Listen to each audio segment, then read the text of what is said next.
The truth hurts, not because it's cruel, but because it's real. And in a world that constantly wraps us in comfort, distraction, and false praise, that reality can feel like a slap. But maybe that's exactly what we need.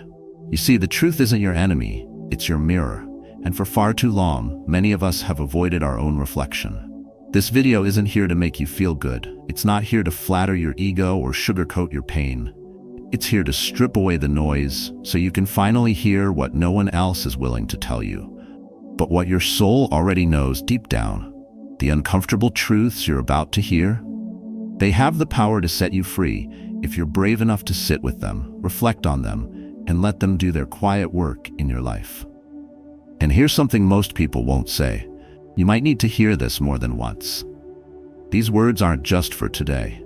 They're for every day that follows.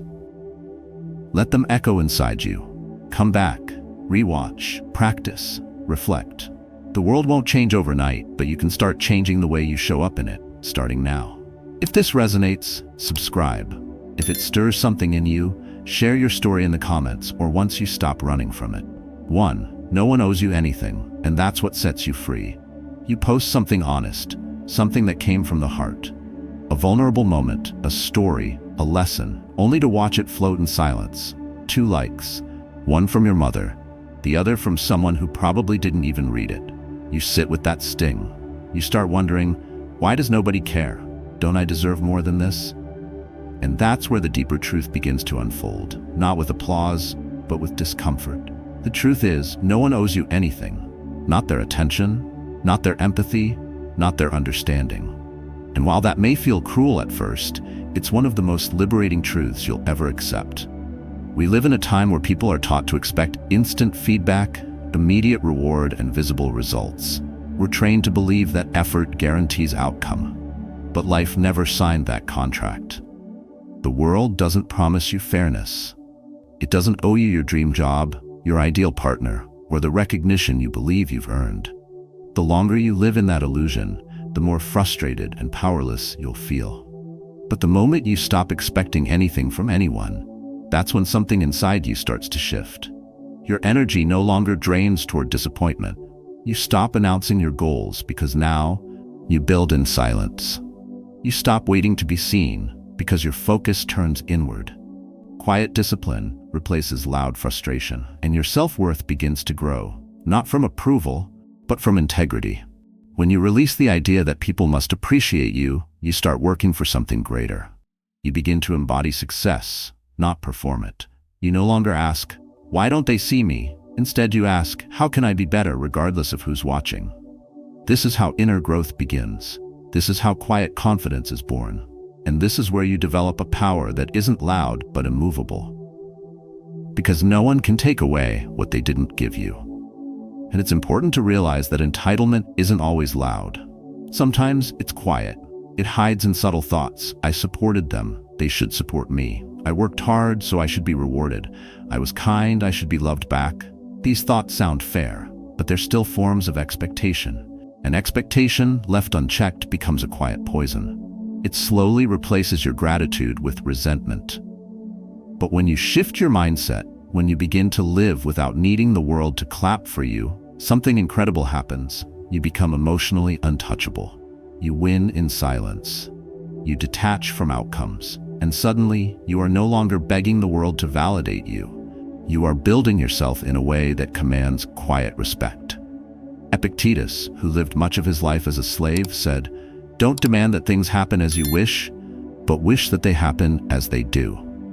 He didn't say that from a position of comfort. He said that from the heart of hardship. He understood that surrendering expectations isn't weakness, it's emotional discipline. And it is this mental discipline that sets you free. Because when you stop seeing yourself as a victim of what others didn't give you, you reclaim your energy and direct it where it matters, your character, your habits, your mission. So yes, the truth hurts. No one owes you anything. But that's exactly why you are free. You're not waiting for kindness. You're not chasing fairness. You're not negotiating for your worth. You stand, you act, and you let the results take care of themselves. That is power. That is peace. And that is the kind of strength that can never be taken, only built, quietly, daily, by you. to your emotions are your responsibility, not theirs. Who was the last person who made you angry? A friend who canceled last minute? A coworker who took credit for your idea? Or maybe it was just a stranger who gave you a look you didn't like. Now pause for a second. Ask yourself this. Did they truly make you angry? Or did you allow yourself to become angry? That's the uncomfortable truth Stoicism puts in front of us. Your emotions are not the result of what people do to you. They're the result of how you choose to interpret what happens. The moment you accept that, something changes inside you. You stop blaming, you stop reacting like a puppet, you start reclaiming your emotional power, bit by bit, quietly, with discipline. It's easy to think you're calm until someone touches the wrong nerve. It's easy to say you're in control until a passive-aggressive text or a careless comment flips your mood upside down. But here's the harsh truth. If others can control your emotions with a sentence, a stare, or even their silence, then you're not in control at all. You've given away your peace for free, traded it for a moment of righteous outrage or validation. And what Stoic wisdom teaches is this: you can't control people, but you can control how you respond. Marcus Aurelius said, "You have power over your mind, not outside events. Realize this, and you will find strength." He wasn't speaking from theory. He led Rome through war, plague, and betrayal, and still practiced restraint. That isn't coldness, that's power. We live in a world that rewards emotional outbursts. We're told to speak our truth, to react, to defend, to explain ourselves constantly. But reacting isn't power, it's dependency. When you explode at someone's ignorance, when you sulk because someone didn't notice your effort, when you lash out to prove a point, you think you're winning, but you're not. You're proving they have power over you. True strength is being able to observe an emotion without obeying it. You feel it, but you don't act on it blindly. You pause, you assess, you ask, is this worth my energy? Is there truth in this feedback, or is this just noise? And here's where emotional self-control becomes something deeper. It's not about being passive, it's about being strategic. Because when you react to every offense, you lose focus. You become easy to manipulate. But when you learn to stay composed, to respond, not react, you become someone people can't shake. Someone who walks with quiet confidence. Someone who is untriggerable. That doesn't mean you suppress what you feel. It means you no longer hand your emotional state over to the chaos around you. Imagine your emotions like a storm. Most people stand in the center of it, getting tossed around, yelling, crying, and crashing into others. But the Stoic walks to the edge, watches, waits, decides when and how to move. That's not weakness, that's emotional mastery. And it's not built in a day, it's trained daily. Every time you pause instead of react, you build inner strength. Every time you choose silence over an unnecessary fight, you become more powerful. This is the kind of strength no one sees, but everyone feels when you enter a room. So the next time someone cuts you off in traffic, criticizes your work, or forgets your birthday, don't rush to explode. Don't hand them the remote to your emotions. Take it back. Breathe. Respond on your terms, because your mind is yours. And when you finally own that truth, no one, not your ex, not your boss, not a stranger online, can control you again. That's not just stoicism, that's freedom. 3. You will die. Maybe sooner than you think. There are mornings when you rush out the door and forget to hug your wife. Days when you glance at your son's text, "I miss you, Dad," and think, "I'll reply later." Nights when you see your mother's name flash on the screen and you silence it, whispering to yourself, "I'll call her tomorrow." But what if there is no tomorrow? What if the next time you meant to show up, say something, or simply be present never comes? That's not fear-mongering. It's the quiet reminder Stoicism gives us with the phrase memento mori. Remember, you will die. Death doesn't knock. It walks in, uninvited, unapologetic, and without warning. It doesn't ask if you're ready or if you have plans. It doesn't care if you still have words to say or love left to give.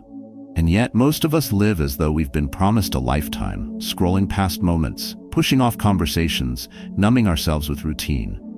We delay kindness, we postpone truth, we act like we're immortal, but we're not.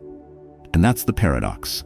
The more we avoid death, the more we forget how to live. The Stoics didn't fear death, they befriended it. Seneca wrote farewell letters even before short trips, not out of paranoia, but out of presence. He understood the value of a moment precisely because he knew how easily it could vanish. Marcus Aurelius reminded himself each day that death was not a threat, but a mirror. It reflects back everything we've ignored.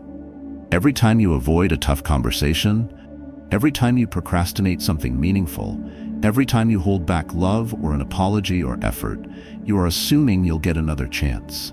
But none of us is guaranteed that. And here's the truth that hits even harder. Dying isn't the tragedy.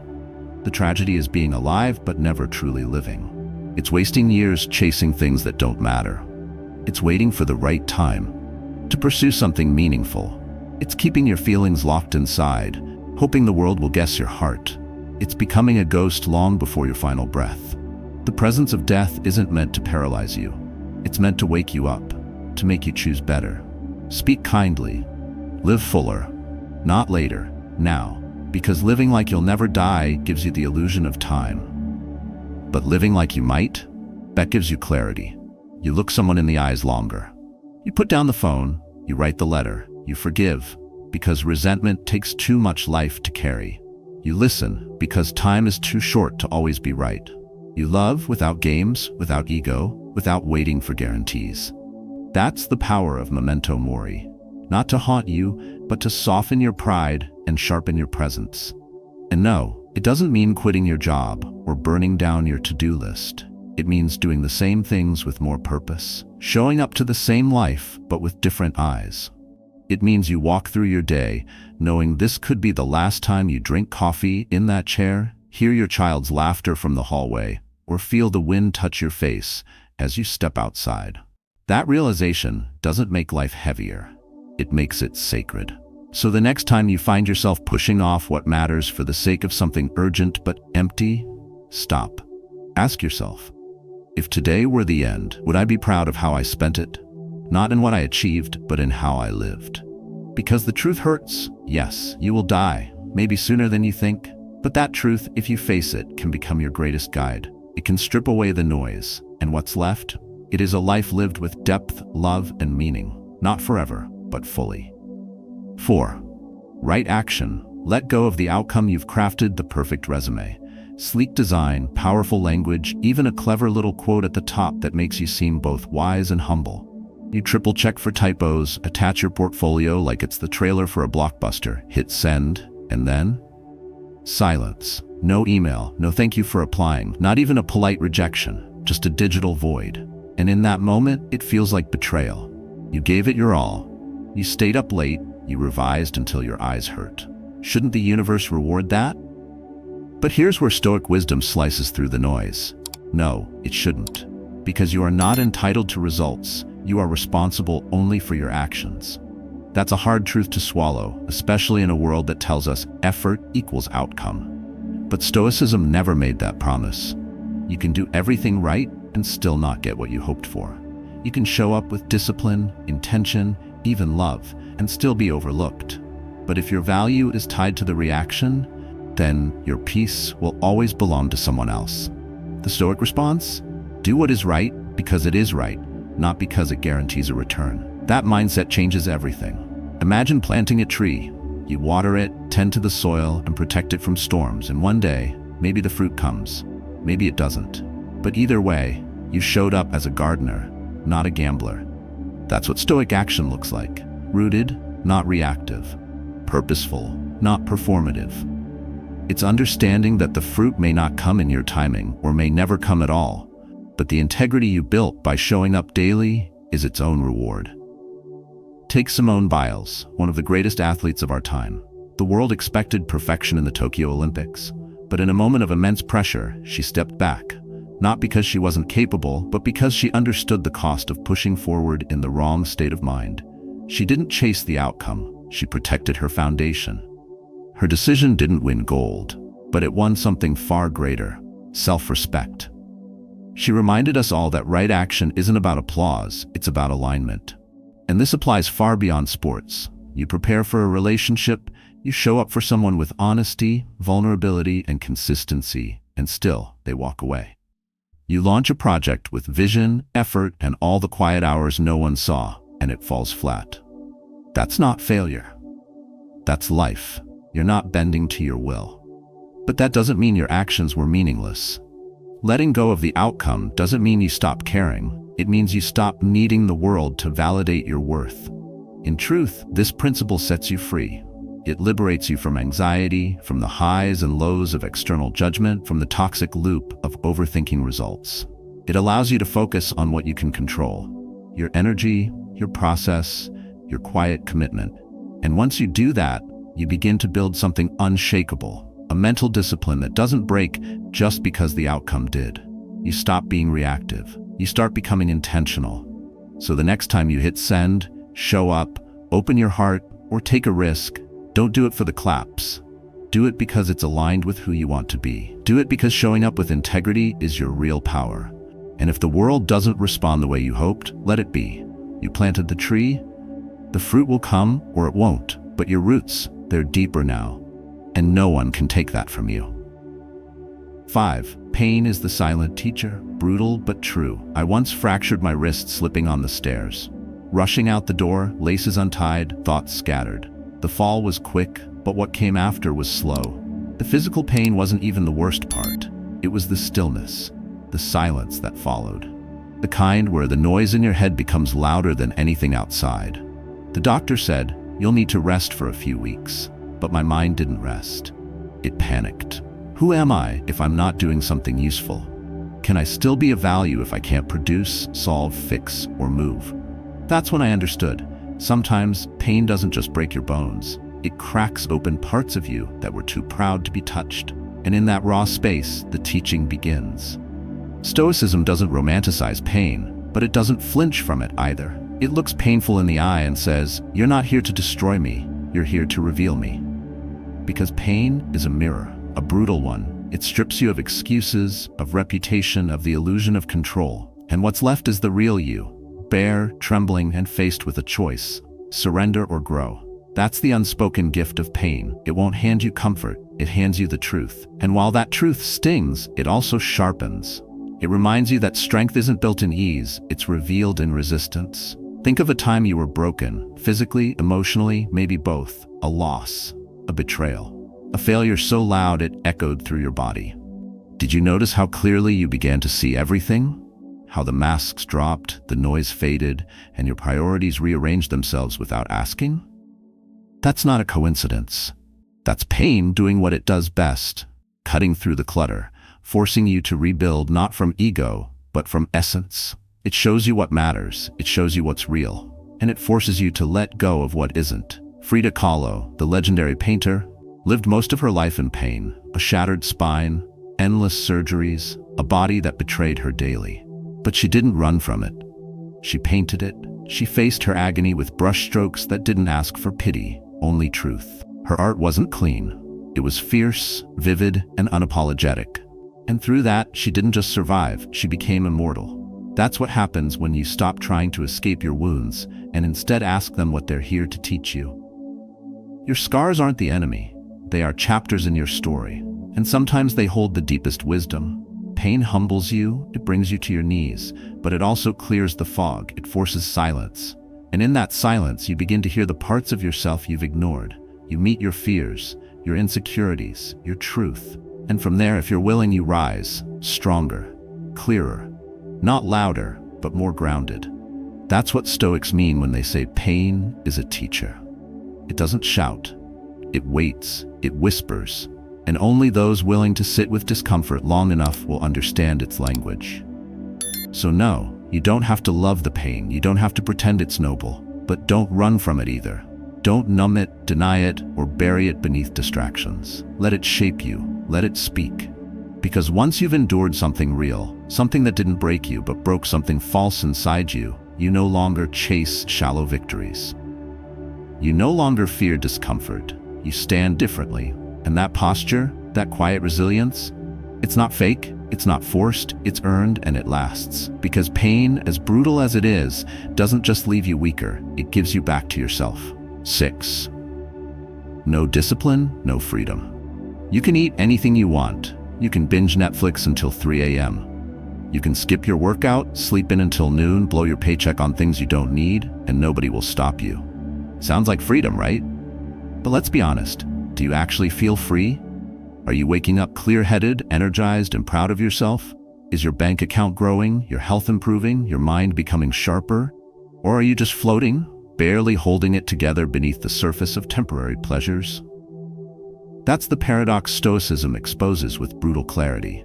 What most people call freedom is often just dependency wrapped in convenience. You think you're in control because no one's telling you what to do.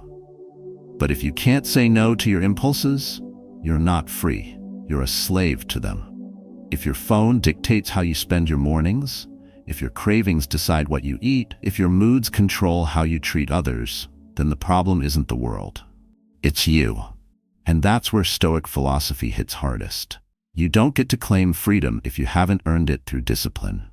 Real freedom isn't about doing whatever you feel like. It's about mastering your energy so you can do what matters most, even when you don't feel like it. Discipline doesn't look glamorous. It's quiet.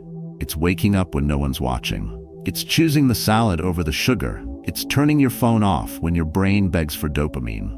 It's doing the hard thing now so your future self doesn't pay the price. Stoics understood this well. Epictetus was a slave, but still considered one of the freest men in history, not because of his circumstances, but because of his mindset. He trained his thoughts. He governed his reactions. He chose action over excuse. Meanwhile, you can live in the freest society on earth, have every opportunity at your fingertips, and still be imprisoned by procrastination, by emotional chaos, by your refusal to build habits that anchor you. When you lack discipline, you don't float, you drift. And drifting always leads you somewhere you didn't intend to go. But when you're disciplined, you start living with clarity. You choose your path. You build an inner compass, not based on how you feel in the moment, but on who you're trying to become. That shift, however small, transforms everything. It takes you from reactivity to purpose, from chaos to control. And that's the essence of what Stoicism teaches. Freedom is not the absence of rules, it's the presence of self-command. Yes, discipline feels like restriction at first, but long-term, it's what gives you room to breathe. The freedom to walk into any situation knowing you've done the work, the peace that comes from keeping promises to yourself. The pride of becoming dependable, not just for others, but for you. It's not about perfection. You'll slip, you'll get lazy. But the point is that you now see through the illusion. You no longer confuse indulgence with liberation. You no longer mistake comfort for strength. You know now the quiet power you crave, the balance you admire in others, the calm under pressure. It doesn't come from motivation, it comes from discipline. Practice daily, whether you feel like it or not. So the next time you call chaos freedom, pause. Look closer. If you're constantly tired, distracted, behind on your goals, and frustrated with yourself, maybe you're not free at all. Maybe you're just undisciplined, and that's fixable.